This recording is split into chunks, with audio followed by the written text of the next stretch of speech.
As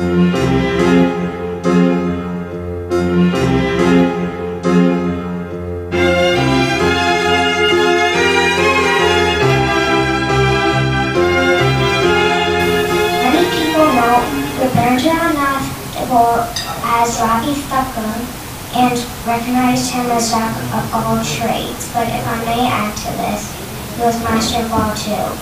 He was my age, 8 years old, when he started writing poems and later wrote many short stories and dramas in his Article Twins magazine. He started painting in early 1960s, and those paintings in 2010 sold over for $2 million in US action.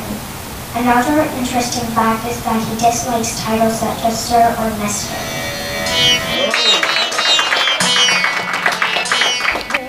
Basically আমার এবারে রবীন্দ্রনাথের 150th anniversary বলে একটা কিছু করার ইচ্ছে ছিল। একটা শর্ট টার্মের মধ্যেই একটা বাড়িতে একটা ঘরোয়া পরিবেশে একটা প্রোগ্রাম অ্যারেঞ্জ করতে চেয়েছিলাম। তার সুযোগ হয়ে গেল। দেশ থেকে সৌমেন অধিকারী, উনি হেমন্ত মুখার্জির মতো ভয়েস, উনি রবীন্দ্রসঙ্গীত করেন এবং আধুনিক গান করেন। উনি ইউএস ভিজিট করছিলেন অ্যান্ড বাংলাদেশ একাডেমির প্রেসিডেন্ট জাহিদ হোসেন আমাকে অ্যাপ্রোচ করলেন যে ওই প্রোগ্রামটা যদি আমাদের বাড়িতে করা যায়। সো আমি সেটার জন্য আমি এই করলাম যে ঠিক আছে, তাহলে আমি হোস্ট করতে পারি।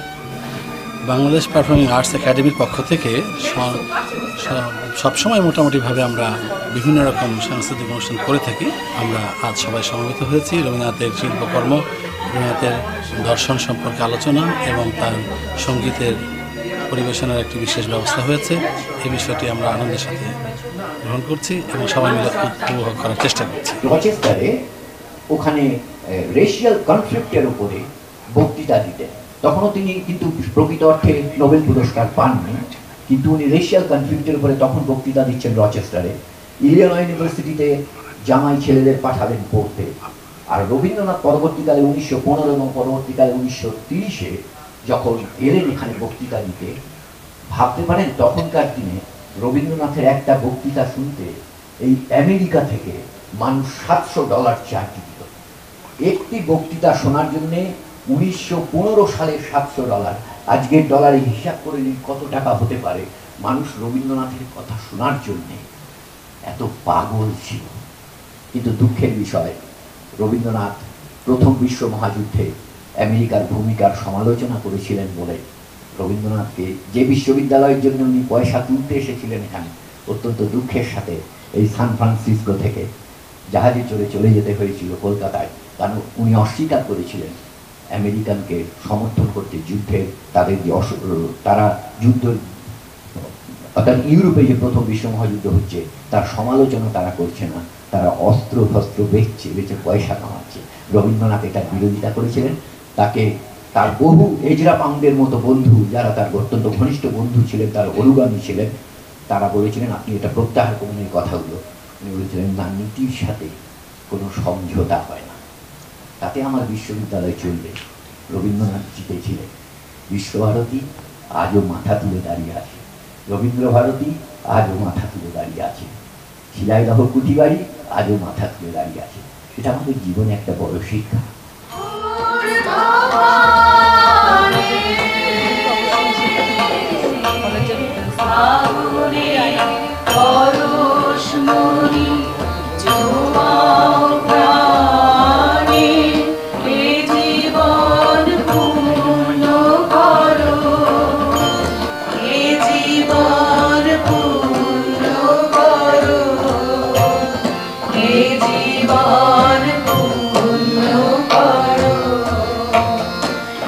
জীবন পূর্ণ করো, দহন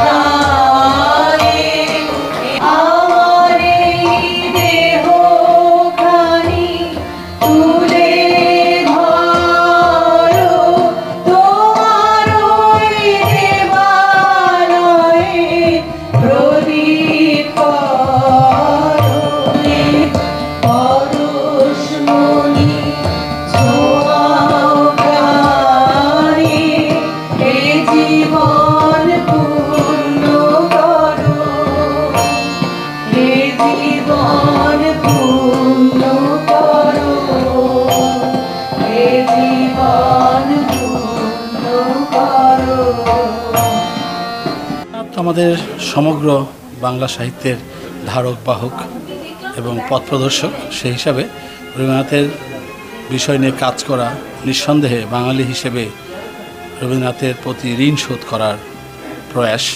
সেই সূত্রে আমরা রবীন্দ্রনাথের যে কোনো বিষয় নিয়ে আমরা যখন কাজ করি আমরা সবচেয়ে বড় করে যেটা দেখতে পাই যে রবীন্দ্রনাথের মধ্যে বিশালতার একটি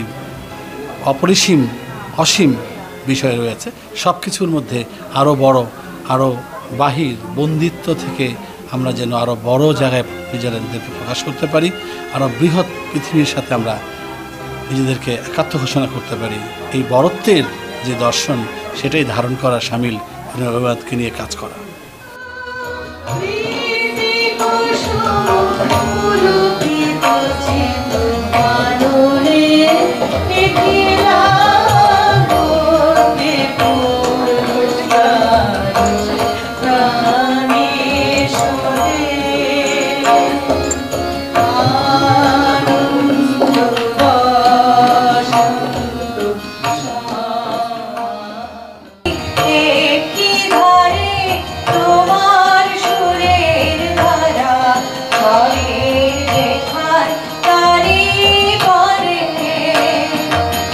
রবীন্দ্রনাথ এমন এক ব্যক্তিত্ব যিনি আমাদের জীবনের এমন কোনো দিক নেই উনি স্পর্শ করেননি। ওনার গানে, ওনার কবিতায়, ওনার ছোট গল্পে, ওনার উপন্যাসে আমাদেরকে ঋণী করেছেন। রবীন্দ্রনাথ ছাড়া আমাদের জীবনের চলার পথ এত সহজ নয়। রবীন্দ্রনাথ জীবনের মৃত্যু চিন্তা এসেছে, মৃত্যু ভাবনা এসেছে, স্রষ্টার প্রতি আত্মসমর্পণ এসেছে, প্রকৃতির রূপ বর্ণনা এসেছে, নারীর প্রতি আসক্তি প্রকাশ পেয়েছে, সন্তানহারা বেদনার বাণী বিধৃত হয়েছে তার কণ্ঠে। এমন কোনো ভাব নেই, এমন কোনো অনুভূতি নেই বাঙালির জীবনে আসতে পারে যা তিনি প্রকাশ করে যাননি। আমার বিশ্বাস বিভাজন করে দেওয়া হয়েছে ঠিকই, কিন্তু এপারের মেঘ যখন জলকণা বই নিয়ে যায় কোনো ভিজা লাগে না। বৃষ্টি কিন্তু দুপারই হয়। আর ঢাকের বুকে যখন কাঠি পড়ে দুই বাংলাতে কিন্তু ওই সেই পঞ্চমী, ষষ্ঠী, সপ্তমী, অষ্টমী, বিজয়া, কান্না দুপারে কিন্তু একই রকম। রবীন্দ্রনাথও তাই তার সৃষ্টি দুই বাংলাকে মিলিয়ে দিয়েছে। দুপারেই তার বাড়ি, তার বাস, তার কর্ম, সব কিছু। এখানেও আমরা দুই বাংলা মিলে গেছি, শুধু কেবল এক আকাশের এপার আর ওপার।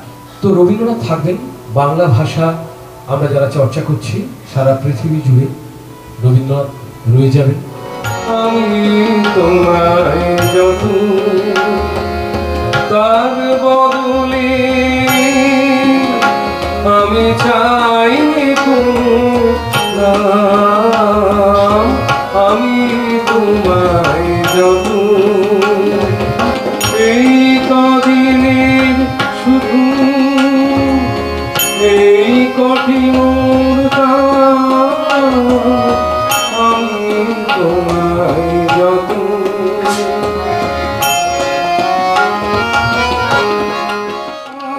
আপন সখা মতো তুমি ভোরের বেলা ডাক দিয়েছ কত,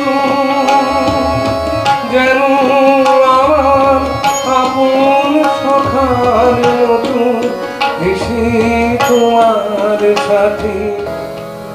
শুধু তোমার বাণী নয় গো বন্ধু হে প্রিয়, মাঝে মাঝে প্রাণে তোমার পরশখানি দিও। শুধু তোমার বাণী নয় গো হে বন্ধু হে জীবন মরণ সুখ দুঃখ পক্ষে ধরিব জড়ায় চরণ ধরিতে আমারে নিয়ম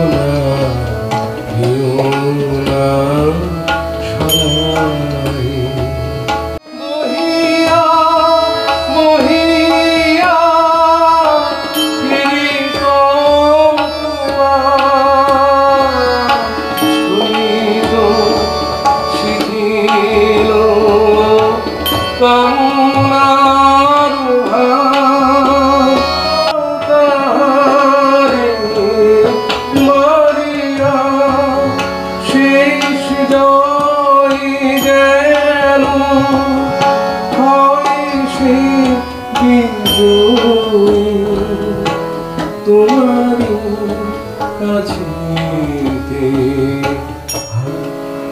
কে জানি তো আসবে তুমি তো অনাহুতির মতো কেন চোখের জলে ভিজিয়ে দিলেন না শুকনো ধুলো যত এমন ঘন ঘোর বরিশায়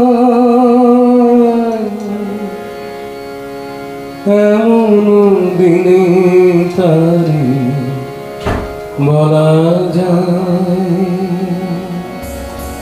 হেম দুর্ভাগাদেশ যাদের করেছ অপমান অপমানে হতে হবে তাহাদের সবার সমান মানুষের অধিকারে বঞ্চিত করে যারে সম্মুখে দাঁড়ায় রেখে তবু কোলে দাও না স্থান অপমানে হতে হবে তাহাদের সবার সমান।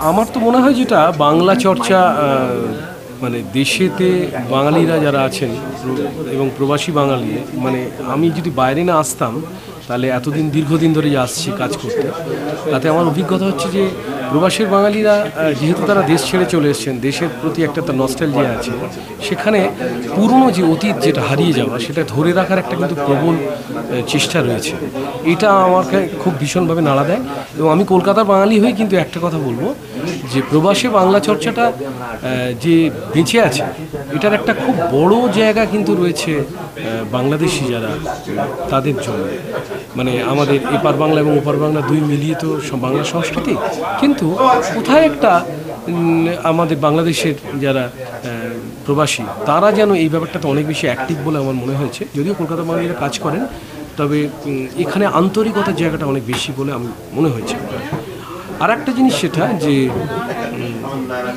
রবীন্দ্রনাথ হেমন্ত মুখোপাধ্যায় যার গান আমি রিপ্রেজেন্ট করে বেড়াই সারা পৃথিবীতে তাকে নিয়ে গবেষণা সেখানেও কিন্তু এই ব্যাপারটা একটা খুব বড় ব্যাপার মানে বাংলাদেশি যারা আপনারা আছেন তারা কিন্তু অনেক বেশি অ্যাক্টিভ কাজ করছেন এটা আমার ভালো লাগে আর একটু যে জিনিসটা আমার মনে হয় আমার প্রত্যেকে যারা দর্শক আছেন তাদের সবার জন্য আমার যেটা বক্তব্য আমাদের যেটা হারিয়ে যাওয়া কালচার যেটা অতীতের বলে আমরা এখন বলি যে পুরনো সেকেলে এটা নয় আমাদের যে পুরনো গান পুরনো কালচার পুরনো সব কিছু সেটার সংরক্ষণ আরও বেশিভাবে করতে হবে সেখানে যখন আব্বাসুদ্দিন সাহেবের ফোক কালেকশন চলবে তা নিয়ে গবেষণা চলবে রবীন্দ্রনাথ চলবে হেমন্ত মুখোপাধ্যায় চলবে অতীতের অনেক অনেক বিখ্যাত গান রয়েছে বাংলাদেশের বহু পুরনো ছবি যেমন সলিল চৌধুরী মানুষের মুক্তিযুদ্ধের জন্য যেসব গান করেছিলেন তার সঠিক সংরক্ষণ চাই বাংলা ভাষা এত বড় এত ব্যাপ্ত সেখানে অনেক ডিটেলে কাজ হওয়া খুব প্রয়োজন বলে আমার মনে হয়